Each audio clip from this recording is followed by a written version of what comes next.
Hey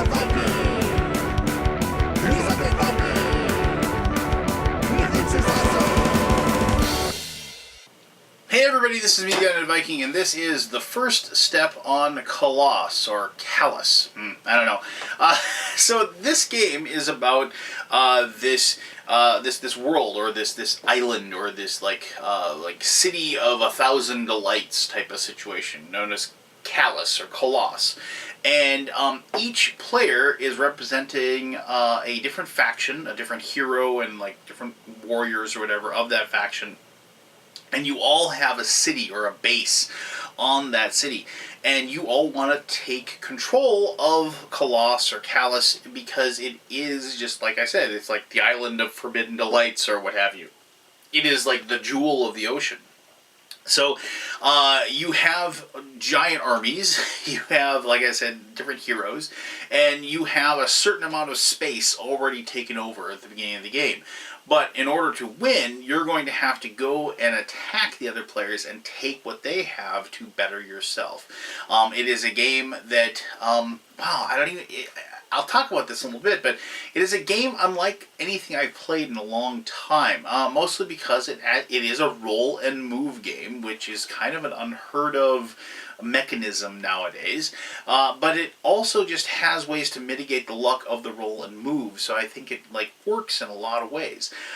Plus, it has a lot of interactivity between the other players, and the biggest thing for me is that it doesn't last too long. Right? A game like this, if it drudged on for hour upon hour, it would definitely wear on you. But this one lasts just the right amount of time and keeps the player's interest. But anyway, let me show you how the game is played, and we'll come back here and I'll give you my final thoughts. Alright, so here's the game board for Calas, and before I show you what you'll be doing on each one of your turns, let me just kind of describe to you what you're seeing. First of all, this is the standard setting of how the game is set up for a 4-player game. If you have less players, or if you want to play an advanced game, you actually will be able to design the board as kind of like a modular pathing board. You are looking at a board that you are going to be moving your hero around these paths. And much like games that once you start going down a path, and you probably played a few games like this, you can't backtrack. So like if you start heading this way on this path, you have to keep going in that direction until you reach the center hub. Once you reach the center hub, you're allowed to turn and go in whatever direction you want, but then you once again you have to maintain that path. There are a couple other things that are kind of cool about this. You might notice that it looks like there's a kind of a dead end right here and here. Those are carriage spots that you actually kind of I guess technically the way it works is you get on a carriage, and so if you're going in this direction on this path, this carriage would take you to here, and this carriage would take you to here. So you kind of would leap over that section there. You might have noticed that there are these little extra squares that are off to the side. Now, those aren't spots that you will be traveling on. Those are there because of the fact that normally, to show that you own a certain building, say like this village right here, underneath it there is a color-coded square underneath that. Now, if this was ever taken from the orange player, like say if blue did, you would replace that square with the blue square, and then you would put the village back on top of it. But you may have noticed that these red cities, in these big ones in the corner and these other ones off to these sides, are a bit larger, and so you can't really put those squares underneath it. So they have a square off to the side of it showing who owns it. So like orange owns these, and you can see how that works. The gray units that you see on there are the different units that you have representing the armies of those things, and I'll show you up close what these are. So, and these represent a certain value of army. So this is a ballista. It is considered to be 5,000. This is like a battering ram, and this is considered to be a 2,000 army. This horse here, or cavalry, is 1,000, and then this little archer guy is 500. Now, armies fight, and they will go to war, but they are also considered a resource. And a lot of the things that you'll be doing within the game, such as playing these strategy cards, will cost certain amounts of soldiers. to be able to do those actions. And as a resource, they are something that you're going to want to collect and maintain and keep. And it sounds a little, I'm getting a little bit ahead of myself right here, but the big thing is that this game kind of has a grow and like ebb and flow to it, if you will. You will spend 4 turns, and that's what this large die here is for, so you just mark the different turn order. You'll go 4 turns of your heroes moving about the board, and as they land on different places, they will do different actions depending upon the spot they're on. And you're going to be attempting to build up your territory and build up the areas that you control. So you will earn more income power after the 4 turns are done. Because after the 4 turns are done, then you will get different amounts of income. You'll get more soldiers. You will get more development, which these tiles over here are called development tiles. You'll get more development tiles, which will then allow you to build up your cities, so they're more powerful and they're worth more. And you will also get honor tokens, which are these tokens here. And everybody starts with a few, and the reason you start with a few is that you actually get to directly affect through battle and take away people's honor. Basically, the really powerful ones gain honor, and they're big. And when they're big, you have to knock them down a peg, so they have less honor or less reputation, less power, if you will. The way this game works is whoever reaches 60 honor points first is going to be the winner of the game. So you want to reduce the income ability of the players as much as possible, especially with honor, because you will, after every 4 turns, you'll gain certain income and you'll gain certain honor, and that will go on this track. But you gain an honor point for every one of these honor tokens that you have. So like with 7, if you get 7 points at that point. So if you can knock somebody down so they aren't gaining honor as quickly, then and build yourself up so you're gaining honor quickly, then that is what's going to help you to win the game.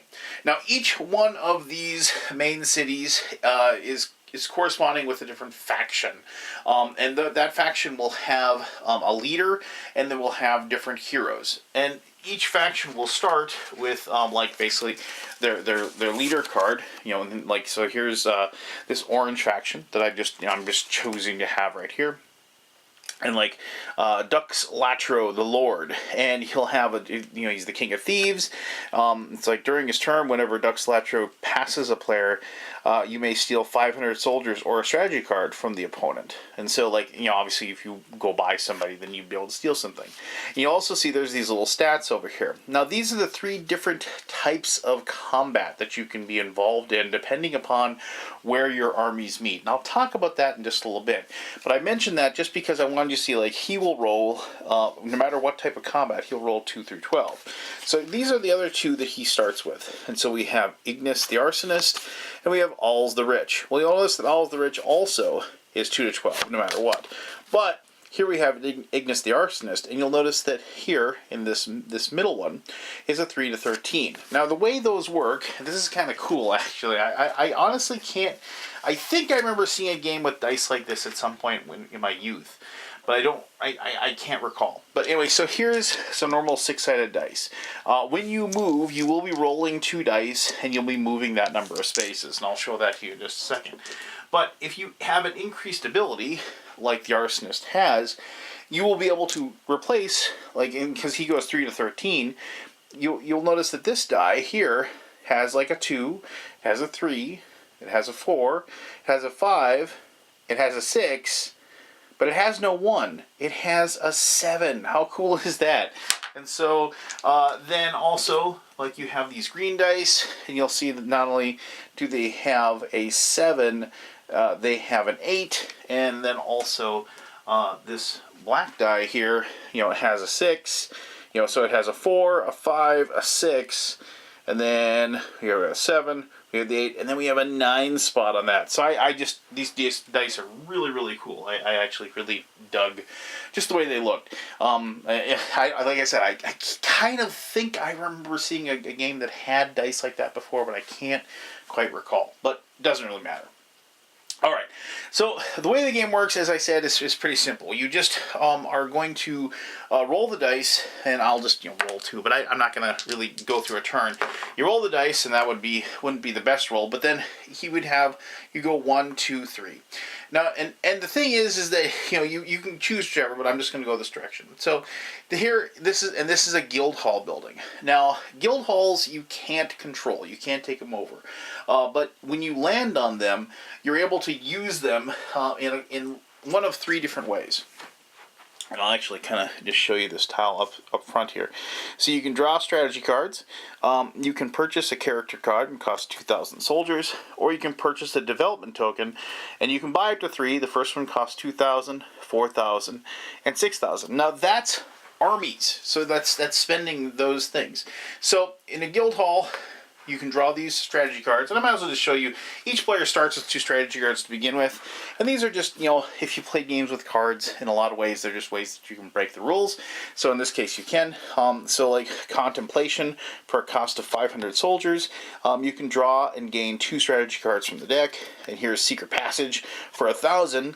At the start of your turn, instead of rolling dice, move to any location on the map, and then enter the building at that location. So a couple of cool different abilities. So if you wanted to, you could then draw more strategy cards.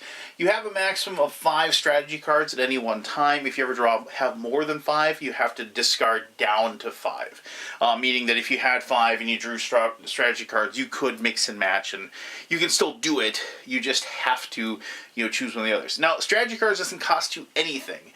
And since you have to do something when you land on a guild hall, a lot of times you'll end up doing that because you don't want to spend your soldiers on different actions. Now, if you want to purchase a character, there's always going to be 4 characters available up there.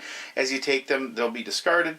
So you can purchase a character, and you don't have to purchase your own faction. You can purchase anybody's faction. So you could peruse them. Let me just actually, so let's just see. So yeah, here I like this guy.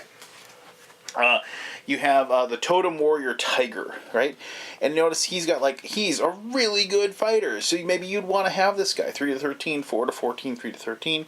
And the Lone Tiger, he's the perfect warrior, but does not accept any other bonuses from character skills or strategy cards. So, like, if you have a strategy card, obviously, or another thing, a synergy character card, you could give him a little bonus. But obviously, would not be a bad warrior to have on your side with the extra abilities. So that's the recruiting of the character. And finally, building development token. That's just pretty simply all you'll do then is if you buy them, you take these squares, and then you're going to add them onto to build up your cities.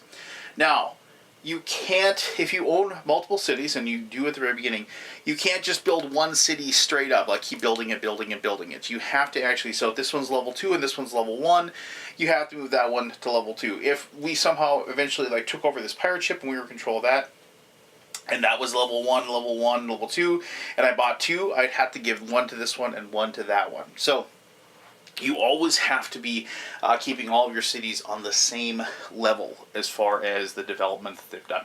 All right, so that is if you land on a guild hall.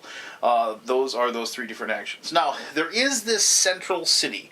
And if you are lucky enough to get into the central city and nobody controls it, you can take control of it. And when you do that, what you do is you just take one of these and you add a development there to show that you own it.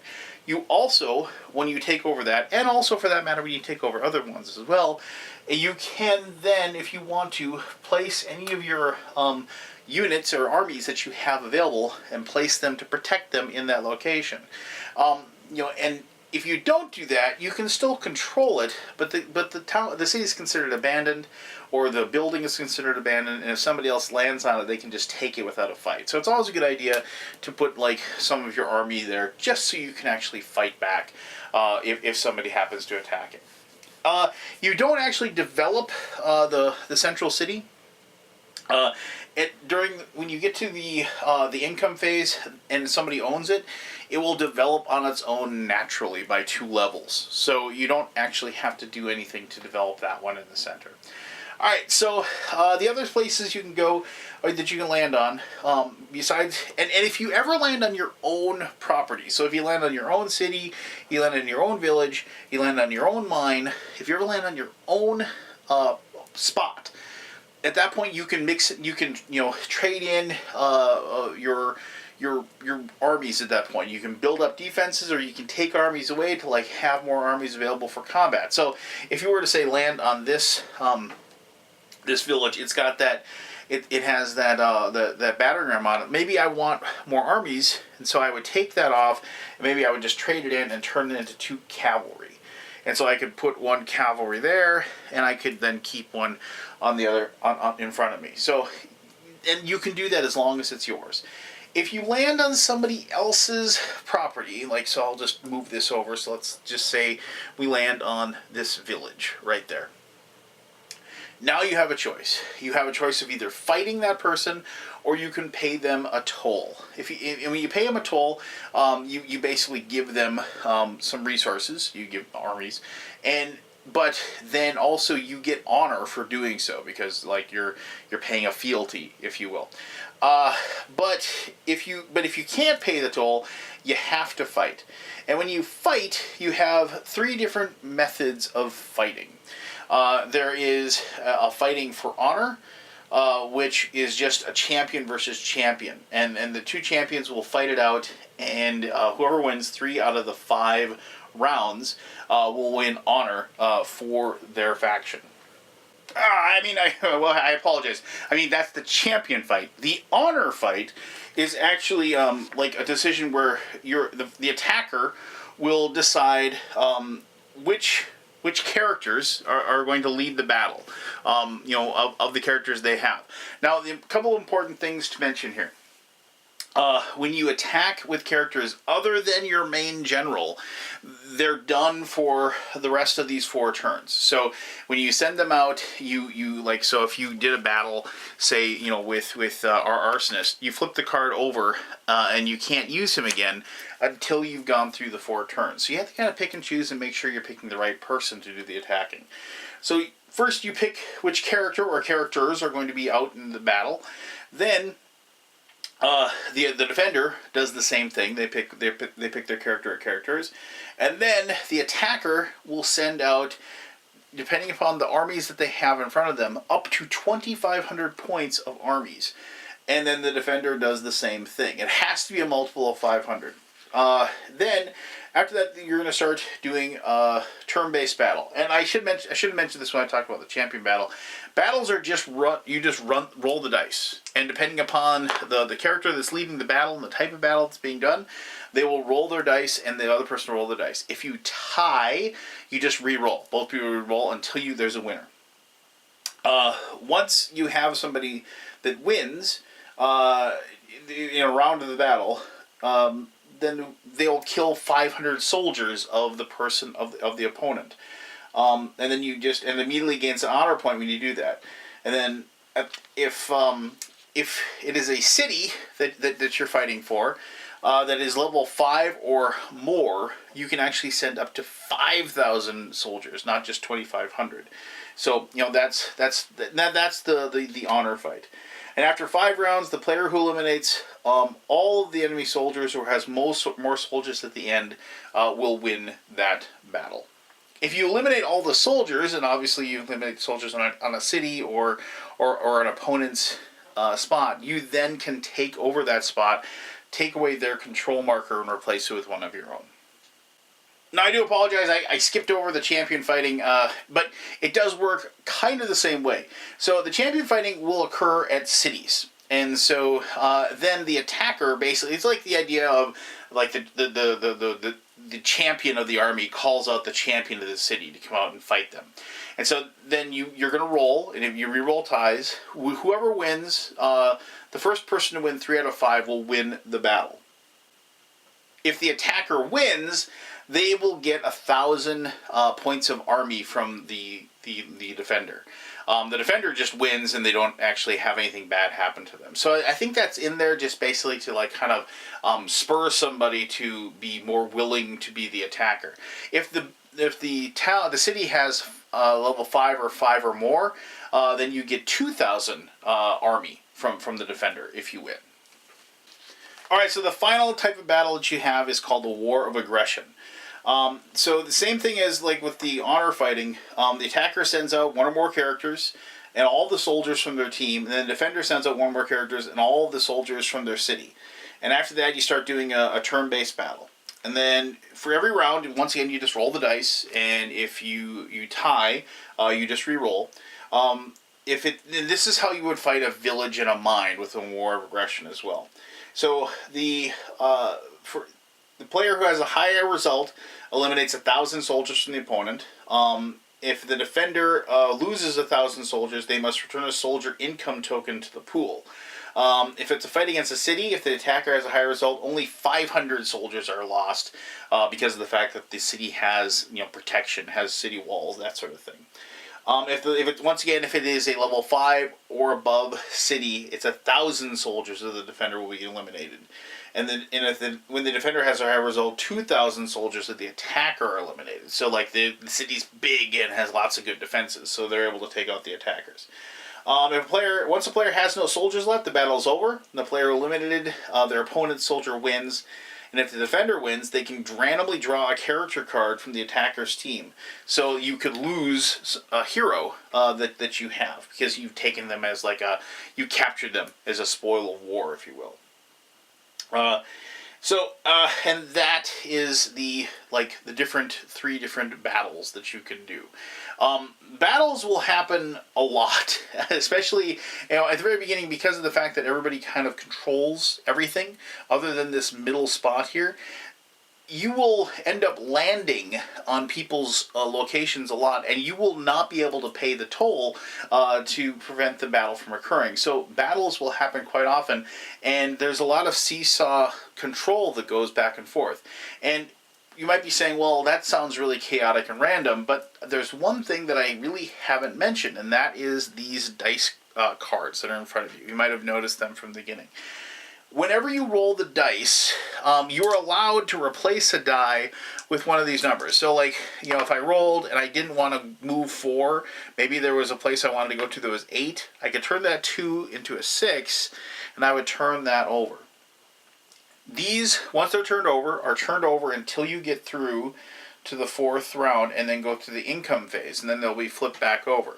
These allow this to be a lot more strategic because of the fact that you get to change one of your dice, and you can actually, and you will use these up nearly immediately because of the fact that when you get into enemy territory, being able to land on guild halls or being able to skip past or those sorts of things, very important because of the fact that you want to build up your soldiers and whatever, and it is very important that you're able to do that. All right, so anyway, income phases. When you do hit the income phase, you then will look at the different things that you have. So if you take over a mine, you will get an extra mine token.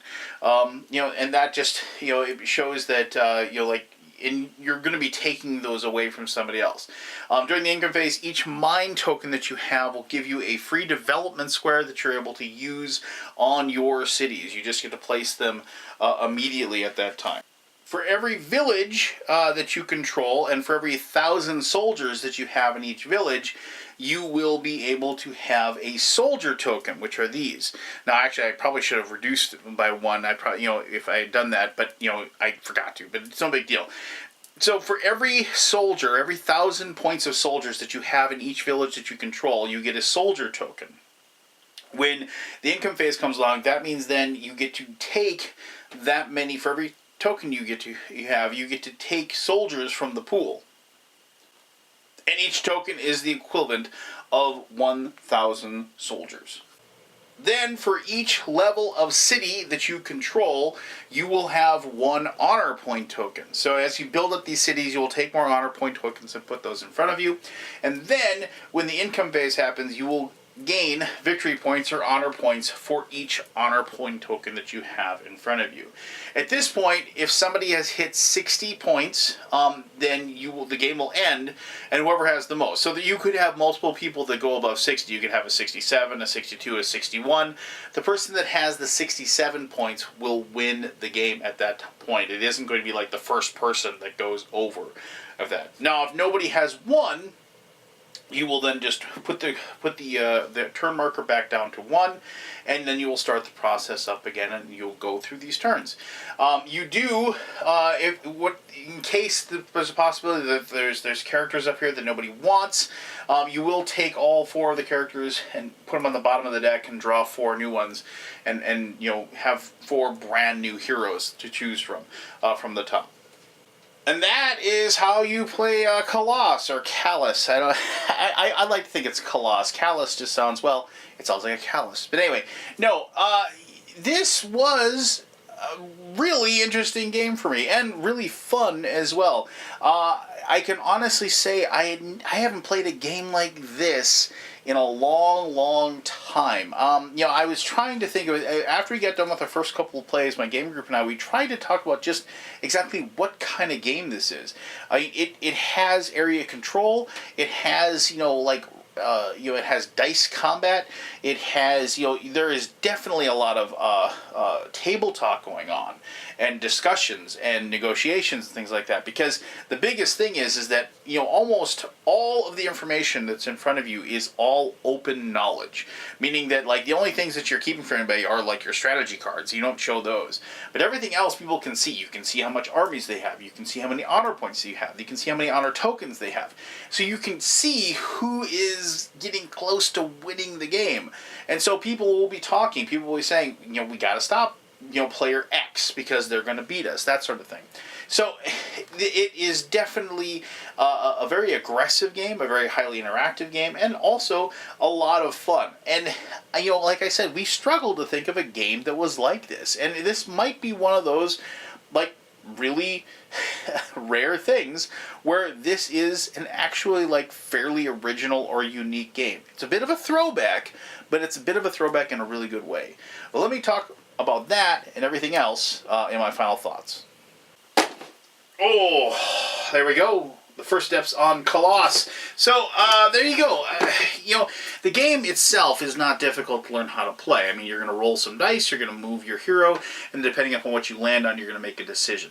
Hopefully, like I said, you've got 4 turns and you've got those 6 cards. And admittedly, yes, you can use those cards for other dice rolls that you're going to do, but mostly, as far as I'm concerned, I use them for movement, just because of the fact that, I wanted to make sure that I was landing in the places that I wanted to land at. So, getting your hero to land on a mine, so you can get more, so you can take somebody's mine away from them and develop it. Getting your, to land on your own territory, so you can kind of build up the protection that you have on those spots. And also getting that perfect roll to maybe even get into the center spot in the middle of the board, so then you can have that center city, which it's a really important city. You're going to get lots of honor points for owning it and controlling it.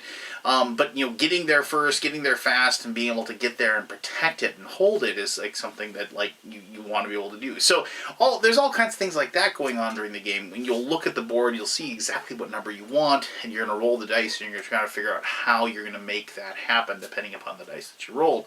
And maybe sometimes you want to roll high, so I'm going to roll low. Anyway, having the ability to affect the dice with those dice cards is really, really important, and really, really.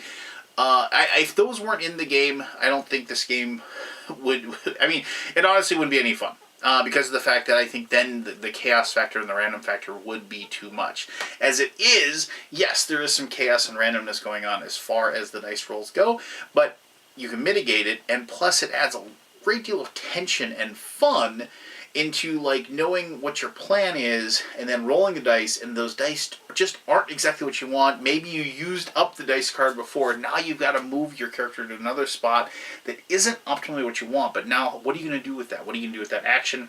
And it's going to give you some tough decisions and some tough moments where you've got to decide to roll with the punches and figure out what you're going to do. I mentioned the interactivity. I mentioned the fact that this is definitely a tabletop game. It is a huge tabletop game. Every single battle that happens on the board, everybody's watching to see what happens. If somebody gets weakened in the battle, that's your moment to strike, right? So, like, when you pick and choose your battles as the attacker, you're kind of leaving yourself possibly open a little bit. And as the defender, like, you gotta make sure you're paying attention to which spots that you don't have like the requisite number of soldiers technically that you're gonna need to protect yourself in those situations. And the thing is that you can't let somebody just stockpile a defense either. You need to be going in. You need to be attacking. You need to be wearing them down. And that's what the 3 different levels of combat really come in, because like as like the champion, if you can have a champion battle and you can go in and defeat them and get that tribute, to get that reward of being able to take soldiers away from them, that's huge, right? Because of the fact that you're not actually risking any of your own army for that. Yet if you can pull off the win, you're getting more soldiers for your army. And so that's like a really common battle that like I and the other players when we played it did a lot, because it can keep somebody who's just trying to build up and tank and like just solidify their defenses. You can do that to soften them up for the next person when they do their role, because of the fact that that's exactly what you're trying to do. You're trying to wear somebody down and knock them down, because of the fact that you got to keep people's honor and honor tokens and their honor income in check, or else you're going to lose the game. Like I said, I can't think of a game that this is like, really. I mean, the fact of the matter is that I liked also the fact that there is a variant that allows the players to build the board themselves.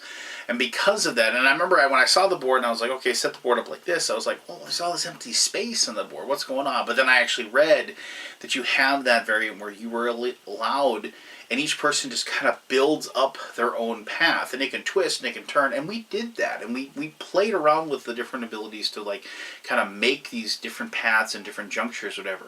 And it was fun to like kind of build that up on our own, but also just kind of test, how wonky we could make it. And there is a little bit of give there. There's a little bit of give to like as far as setting up like what your strategy is going to be on any for that given game.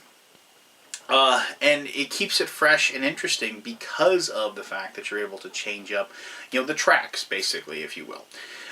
Finally, like I mentioned at the very beginning, that this game lasts about an hour, and maybe a little less in some cases, depending upon the flow of the game, because everybody's kind of gaining honor at kind of the same rate. It ebbs and flows, and some people gain more or less depending upon how well they've been attacked or how well they've defended on any given turn.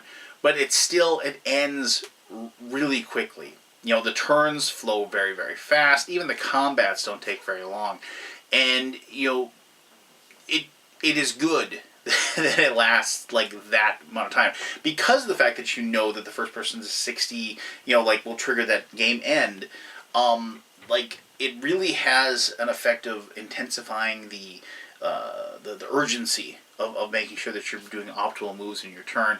And it also kind of just increases that tension, that ratchets it up as the game progresses and people start getting into the 40s or upper 40s of their points, and you realize the game's going to be over fast. I better make a push for the win right here, right now. And that's always fun. I do like the fact that there's that open knowledge of the game as well. So there you go. That is the first steps on Calas. If you have any questions about that, please ask away. I'll be happy to answer those as best as I can. As always, thank you very much for taking the time to watch this video. And until next time, I'm the Undead Viking, telling you to have yourself one heck of an awesome day. All right, bye-bye.